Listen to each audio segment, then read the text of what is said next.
Hello and welcome to This Day in Esoteric Political History from Radiotopia. My name is Jody Avirgan. We are once again joined by our friends from Normal Gossip, the second of two episodes on some gossipy moments from American history. Today, the day in 1994 when President Bill Clinton is doing a town hall on MTV centered on gun violence in America. And then towards the end of that town hall, an audience member asks him a simple three-word question: boxers or briefs? Bill Clinton certainly could have said, "I'm the president of the United States, I'm not going to answer that." But he does answer it. The answer becomes a bit of a sensation. The next day, all the tabloids are talking about the policy proposals he laid out to tackle gun violence in America. No, of course they're not talking about that. They are talking about the boxers or briefs moment. And it kind of echoes through the ages as a question that other candidates have gotten. So let's talk about that moment. Back with us are Kelsey McKinney and Alex Sujong Laughlin of the Radiotopia podcast, Normal Gossip. Thanks again for doing this. Thanks for having us. We're excited to be here. Thank you. And here, as always, Nicole Hemmer of Vanderbilt and Kellie Carter-Jackson of Wellesley. Hello there. Hi, Jody. Hey there. Niki, I know you wrote your book mostly about conservative media in this era, but certainly you're our watcher of this era in media. And so while Rush Limbaugh is off doing whatever he does on the radio, MTV is trying to become some sort of big political force. So you want to just paint that landscape for us before we get to this moment? Sure. In the 1980s, there was this massive expansion of cable, right? So there were all of these new cable channels, and there were channels like MTV, which had music television. In the early 90s, you get Comedy Central, which does mostly stand-up. And there's this moment in the early 1990s where these specialized cable channels begin turning their attention to politics. So MTV starts with its Rock the Vote program, which becomes very famous in the 1990s. It's in 1992 that Comedy Central launches Politically Incorrect and starts covering the conventions. And so by 1994, a president of the United States is showing up on MTV, of all places, in order to talk about policy, because he understands both that there's an audience there that could be potential voters and voters who aren't necessarily as likely to turn out. And so there's a value to going and reaching out to them, but also that it makes them look really cool, right? To show up on MTV. And Bill Clinton cared about being cool. He did. He played the saxophone during the campaign. I mean, right? That was on not Arsenio MTV. That was Hall. Was that with Arsenio? Yeah. Yes, Arsenio Hall. Classic Clinton moment. It really is. Played that for my students recently, by the way, and it is actually pretty cool. You'd vote for him again? I mean, maybe. But this is while he's actually president. So why does Clinton feel like he needs to go back on MTV in this moment? You know, he's already captured the youth vote. What needs to happen here? Look, there's the 1994 midterms, which is important, but also he is promoting gun control legislation. This really was 1993, 1994, the last time that meaningful gun control legislation was passed in the United States. And there was some contention around it because of the involvement of the National Rifle Association. So he's out there making sure that people understand why it's important to pass an assault weapons ban. And so that's what he is there to talk about, although they get a little sidetracked. A little. Anyone want to jump in? I mean, this is sort of the era, too, where you get these rapid fire questions. So, you know, cat, dog, you know, like favorite color, pizza, burgers, or whatever. You know, they're all superficial. They're all silly. And it's meant to sort of like get at someone's personality or their quirks or things that they sort of like or dislike or whatever. But this question by Tisha Thompson is personal. You know what I mean? It's asking someone about their underwear, but then it's not just the asking about the underwear. It's also because what immediately follows is now you are picturing Clinton in his underwear. You're picturing him in boxers or you're picturing him in briefs. And that's not how we want to see our elected officials. All right. What do you make of this moment, Kelsey?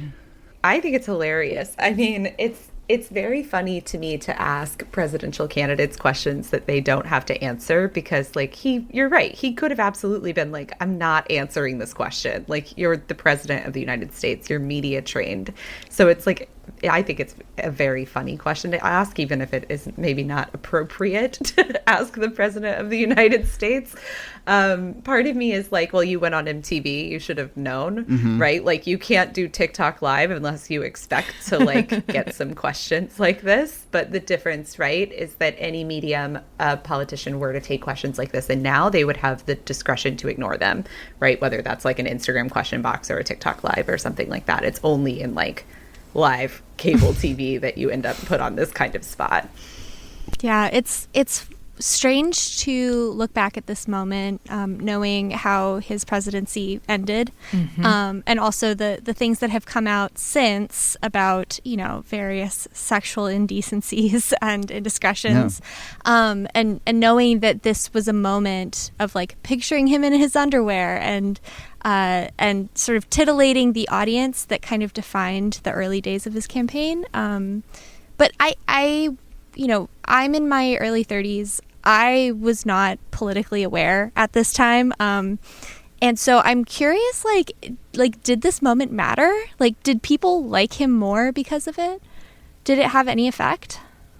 It does have an effect in sort of underscoring his reputation as this kind of cool president. Because also remember, he was quite young when he became president. He was in his early 40s. So he was the first baby boom president. And so he was doing something different with the presidency than what previous presidents had done. And it's moments like this. There certainly are people. There is a political establishment that looks at this and says, you are disrespecting the office of the president. And he was like, I will show you in a few years how you disrespect the office of the president. Actually disrespect. Oh my God. But in the Washington Post write-up of it, like, there's just this real derision about MTV and, oh, this is what young people care about. So there is that kind of sneeringness around it. But I think for a lot of people, they were just like, well, this is pretty cool. I mean, it's awkward for me. Maybe it's because of who's asking the question, the fact that she's, you know, this 17-year-old blonde girl. It feels like there's sexual undertones. I just don't like it. You know what I mean? Like, I immediately, like, want to just, like, cover my eyes or something. And his sort of initial response, like, he pauses for a little bit. Like, you can tell he's a little, like, shocked, but then the fact that he answers it too is like, oh, you're meeting this trash for trash. Like, it felt awkward, and then it became, you know, not only something that everyone talked about the next day, but it became a question that got posed to other candidates as well, as though this is a legitimate question that should be entertained, you know, in this arena. It's just wild.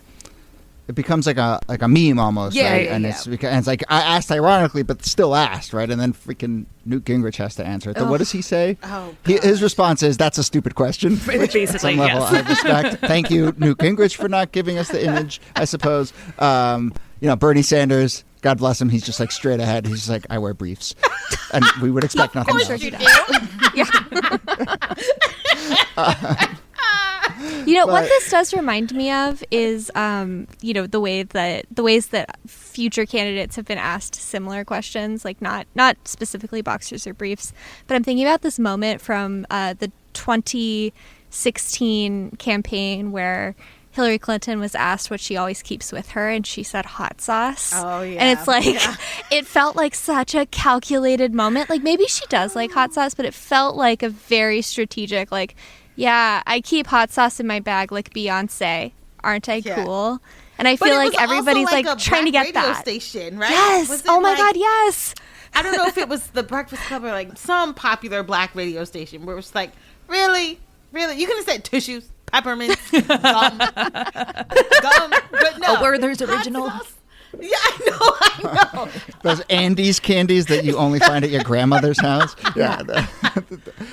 But so I guess this is my question, you know, in general, and it gets to like this idea of the power or the usefulness of gossip or whatever. But, you know, are these kinds of questions revealing in any sort of way? I mean, they make news, but I don't know if we actually learn anything from the lightning round or the silly question or the little tease question at the end.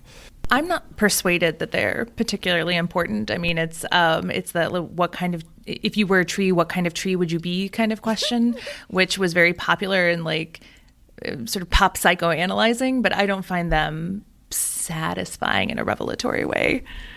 It also feels like a kind of shortcut for the like toxic politics Washington insider word of likability, right? Where it's like, oh, we're going to throw you these little like easy questions, either ors, to like allow you to kind of place yourself in the mind of the American public as a certain type of person. And like, I don't know, it does tell us something, right? Like in retrospect, it's very easy to say like, oh, Bill Clinton is the kind of man who answers that question. He's the kind of man who answers it in a way that is like making him seem cool, right? And we can deduct all sorts of things knowing how the future went. But in that moment, it's like he answers it because to not answer it is to say, I'm the president, and not to say like, I'm one of you, which is what he's trying to do. I do like Barack Obama's response, though, where they ask him this and he says, I don't answer those humiliating questions, but whichever one it is, I look good in them. He sure does. I know he does. It's the perfect triangulation right there, a way to have it both ways and just sort of, you know.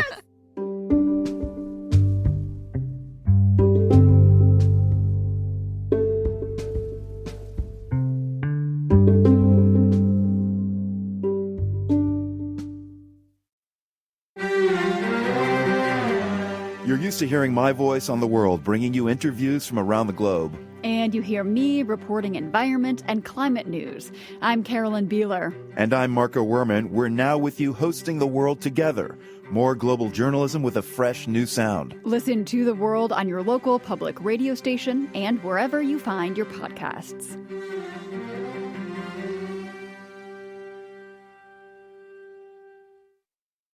I don't know. I for one, you know, I worked in political journalism for a long time, and I feel like every time there's a debate, you have like journalists arguing with each other about the lightning round stuff, you know, and I tended to defend that stuff. I mean, I'll say I don't think lightning round is a good way to do policy questions, and you see that sometimes on CNN where they're like, you know, Finland joining NATO, yes or no? And it's like, come on, you know, but like boxers or briefs or, you know, what's in your bag or whatever, like it does. I think it gives you at least a sense of watching someone work something out in real time. It's not necessarily about the answer. It's more just kind of like, I don't know, those human or those likability moments, which like, that's how people make decisions about who to vote for. I think it's perfectly valid. Like, who do I feel like I have a good rapport with? Who do I like trust to make decisions?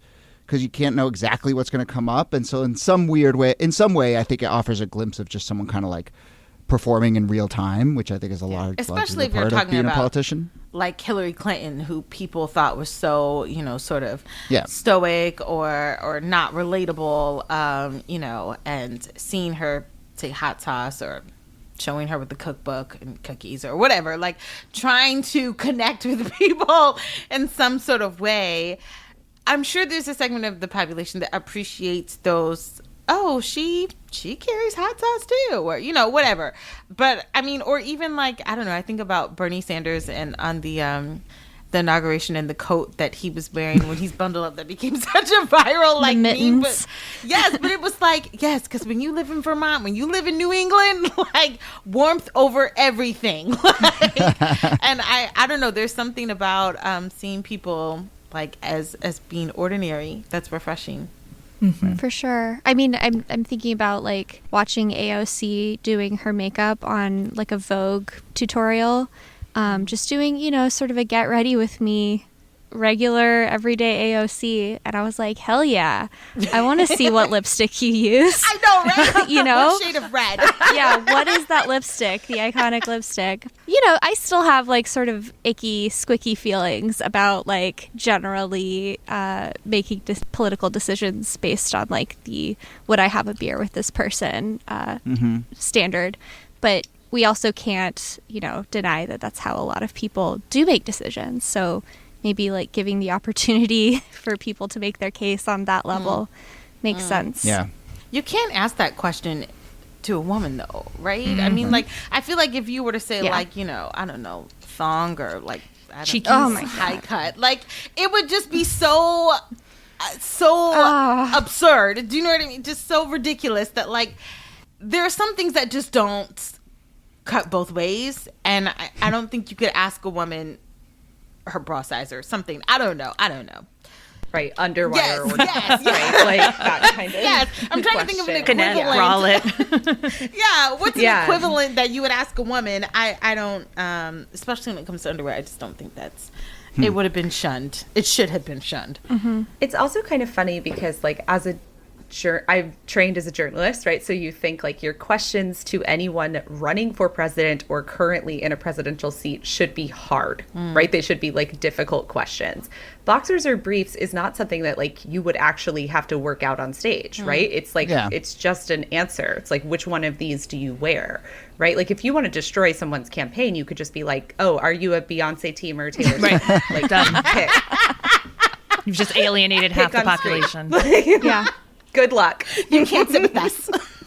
You get the feeling that this moment, as much as anything, was about kind of like MTV trying to distinguish themselves. And, you know, I mean, one of you pointed out earlier that Clinton recognized that he needed to play that game. And I mean, so often than not, like we've done so many shows, so many episodes of this show that are about like gaffes or missteps where it's largely based on a politician sort of not understanding that the media environment is changing and then they're a step behind. So at some basic level, I'm like, Clinton is at least trying to keep up with a changing media environment in this moment. A couple other tidbits about this. So one is, you know, it becomes a huge sensation. That's part of his story too. It's like no one's talking about the gun policy stuff, right? The rest of the media culture, this is like perfect grist for the mill of that. Tisha Thompson, who asked this question, 17 at the time, is very interesting. That name may ring a bell to folks. I worked at ESPN for a long time. She's an incredible investigative reporter at ESPN right now. I've worked with her on a couple stories. She does just like really groundbreaking, incredible work. And her parents were investigative journalists. Her mom was an investigative journalist. That's wild. So, you know, it's just an interesting thing that's, you know, I don't know. I'd be curious to hear what she makes of this moment in her past. And then the other thing that kind of jumped out at me, which I'll just say because who knows, but in that Washington Post article that Niki referenced, that is very scolding and very like the network of Beavis and Butthead wants to play politics and look at these dumb kids, whatever.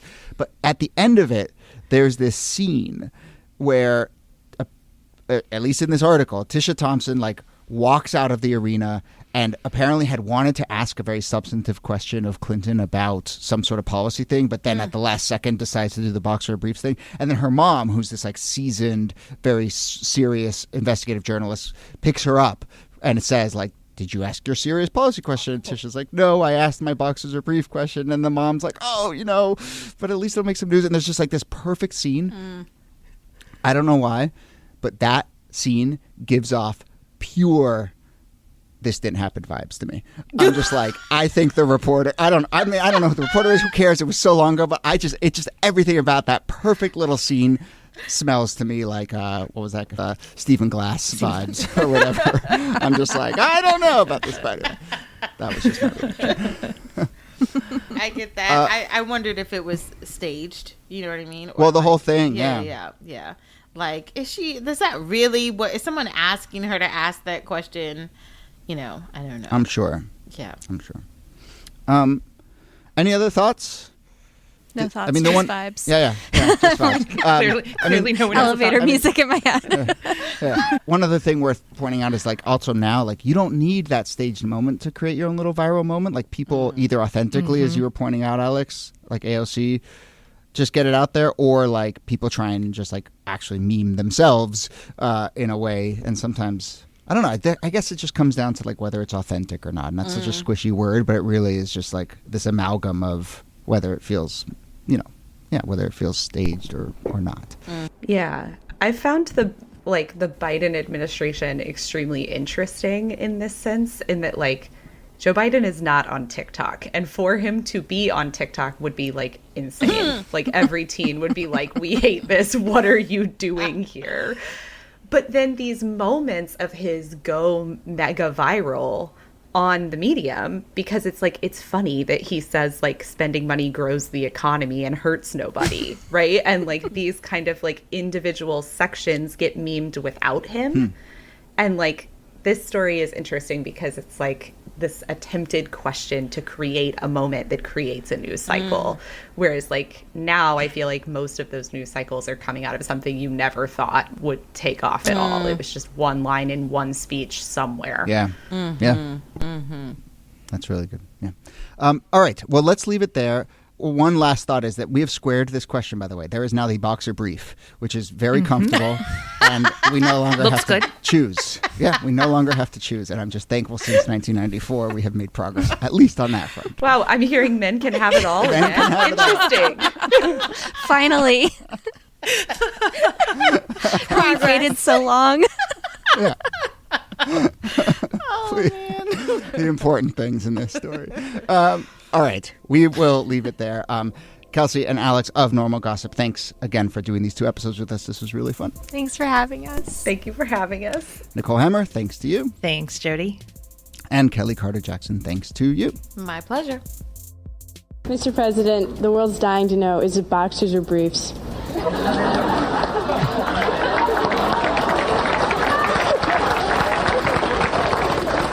Usually briefs. I can't believe she did that. Thanks for listening. Our researcher and producer is Jacob Feldman. Our producer is Brittany Brown. Our transcripts, which you can find on our website, are done by Kala Nakua. This Day in Esoteric Political History is a proud member of Radiotopia from PRX, a network of independent, creator-owned, listener-supported podcasts. Audrey Mardovich, executive producer, Yuri Lasordo, director of operations. Thanks to all of you who support this show by being members of Radiotopia. Find transcripts, sign up for our newsletter, find us on social, suggest topics, all that and more at our website, thisdaypod.com. See you soon.